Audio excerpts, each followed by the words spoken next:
Olá, seguidores do canal Pega Teu Mil, professor Felipe Rosal na área Química, meu filho, e hoje o nosso conteúdo é sobre eletroquímica.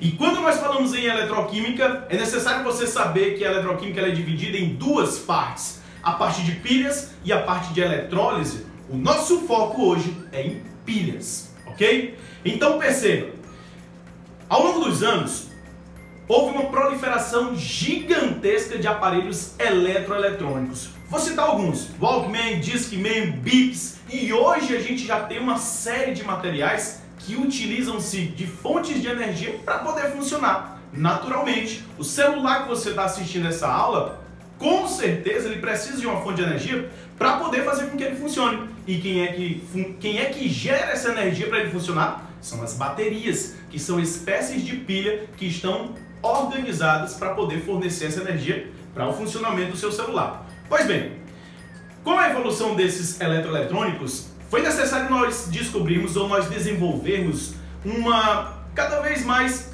pilhas com alta tecnologia, pilhas ou baterias menores, pilhas mais leves, pilhas com um rendimento maior. E para que pudéssemos desenvolver pilhas dessa forma, é necessário compreender o funcionamento dessas pilhas. É necessário entender o que acontece dentro de uma pilha. E a gente sabe que pilha, não esqueça, é uma reação que ocorre de forma espontânea, natural, não é nada forçado. E quando eu digo que é algo que ocorre de forma espontânea, nós temos um valor chamado de potencial de célula, que ele pode ser mensurado como sendo maior ou menor que zero.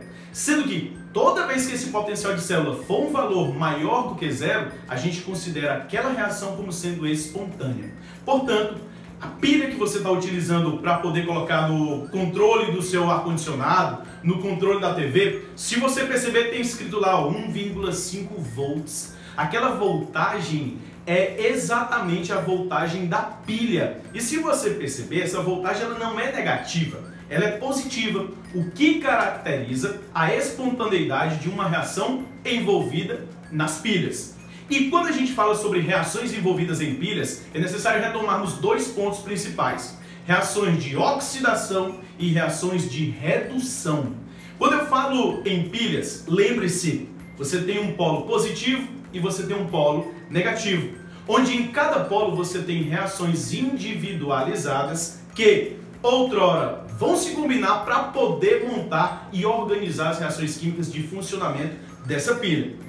Cada reação específica ela é essencial, ela não ocorre de forma individualizada. Para que a reação do polo negativo ocorra, é necessário que a reação no polo positivo também ocorra. E nós daremos nome a esses polos e a essas reações. Primeiramente, o polo negativo da pilha. Sabemos que o polo negativo da pilha ele é chamado de ânodo. E esse ânodo ele apresenta uma carga negativa. Nesse ânodo, você tem um material metálico que sofre uma reação denominada reação de oxidação. E essa reação de oxidação é uma reação que envolve o fornecimento de elétrons de uma região negativa para outra região positiva. No entanto, a gente também precisa lembrar que dentro dessas pilhas, a pilha que mais convencionalmente é exemplificada para o estudo da eletroquímica é a pilha de Daniell. Lembre-se, polo negativo é o ânodo, é quem sofre oxidação, é quem fornece elétrons. Polo positivo da pilha é o cátodo, é quem sofre o processo de redução e é quem ganha elétrons. Na pilha de Daniell, e você está vendo aqui na imagem, nós temos necessariamente duas meias células. Uma meia célula é formada pelo eletrodo de zinco, que é uma placa metálica de zinco, e essa placa metálica ela está imersa em uma solução de mesma natureza do eletrodo, portanto sulfato de zinco. A outra célula, a outra meia célula de carga positiva, que é chamada de cátodo, possui uma placa metálica de cobre imersa a uma solução de sulfato de cobre.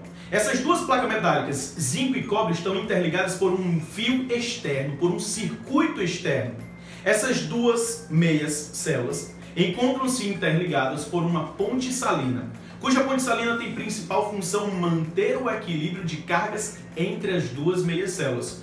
não esqueça as duas reações, tanto a reação de oxidação, que é a reação que ocorre lá no material metálico do ânodo, ela ocorre concomitantemente à reação de redução do polo positivo daquela meia célula, que é o cátodo. Então nós temos sempre o elétron do polo negativo fluindo para o polo positivo. E nós temos algumas características que ocorrem e podem ser observadas em cada polo. Exemplo, na meia célula da oxidação, que é o ânodo, você percebe uma corrosão do material metálico. Você percebe que aquele material metálico ele começa a perder elétrons. E quando ele começa a perder elétrons, ele deixa de ser zinco sólido, perde 2 elétrons, virando o íon zinco 2+. Esse zinco 2+ sai do material metálico e migra para a solução. Então você tem 2 pontos a serem observados. O primeiro é a diminuição da massa do eletrodo e segundo, o aumento da concentração do íon zinco 2+ na solução anódica. Já no outro lado, quem recebe esses elétrons é exatamente a placa de cobre que está imersa na solução. Então esses 2 elétrons que são enviados pelo zinco 2+, chegam à solução do sulfato de cobre, reage com os cobres 2+ presentes na solução, ganham esses 2 elétrons e vira cobre sólido. Perceba, tudo que está acontecendo no polo negativo é oposto ao que acontece no polo positivo. Se a placa metálica do zinco diminuir a sua massa, a placa metálica do cobre, que é quem ganha esses elétrons por ter o que nós chamamos de potencial de redução maior do que o potencial de redução do zinco, ela aumenta. Se a concentração do íon zinco 2+ na solução ela está aumentando porque ele está deixando de ser sólido e está virando Zn2+, lá do outro lado da meia célula você tem o cobre sólido gerado. Você tem um aumento da massa daquela fita metálica do cobre, beleza? Professor, mas por que essa reação ocorre não do cobre para o zinco, mas do zinco para o cobre? É como eu te falei, existe um potencial que é chamado de potencial de redução, que é basicamente a facilidade, ou melhor dizendo, a força com que um material metálico tem em atrair o elétron do outro. Professor, só acontece entre o cobre e zinco, mas de forma alguma. De forma alguma. Vai depender de com quem esses materiais estarão se combinando para poder gerar uma pilha. E existe uma dica sensacional para você, meu filho. Se liga nessa dica matadora. Pão. É o típico pão. Pão, P-A, com o tio no A, O embaixo. O que a gente tem com esse pão? Se liga. O pão é de polo, o tio é o negativo, o A é de ânodo e o O é de oxidação. Portanto, no polo negativo ocorre uma reação de oxidação que está lá no ânodo. Seguindo ao pé da letra, polo negativo é o ânodo sofrendo o processo de oxidação. Se você define o que ocorre em um polo, você automaticamente já assimila ao oposto do que ocorre no outro polo, beleza, gente? E nós podemos calcular, através de uma variação de potencial, quão valoroso é este potencial de uma pilha. Professor, mas eu sei, eu vi em uma questão, eu vi em uma aula que esse potencial dessa pilha, ele é influenciado pelo potencial de ambos os eletrodos, de ambos os materiais metálicos. E é verdade. O potencial da pilha, ele é uma variação dos potenciais de redução do cátodo menos o potencial de redução do ânodo. Caso você tenha dúvida, é o potencial de redução maior menos o potencial de redução menor. Quem tiver o maior potencial de redução, portanto mais positivo, e entenda, quando eu digo mais positivo, não é que ele tem que ser sempre positivo. Eu posso ter 2 potenciais negativos. No entanto, um é mais positivo do que o outro, ou seja, menos negativo.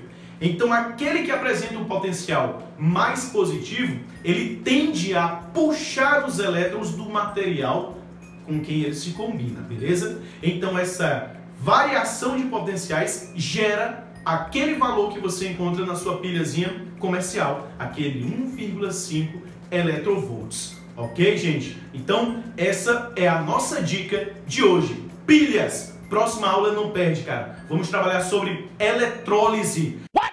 Chama os teus amigos, chama a tua família, teu cachorro, teu gato, chama todo mundo para assistir essa aula. Não perde.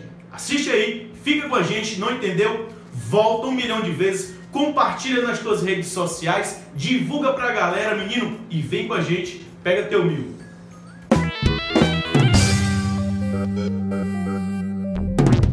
Foi? Cadê o resto? Que era bastante.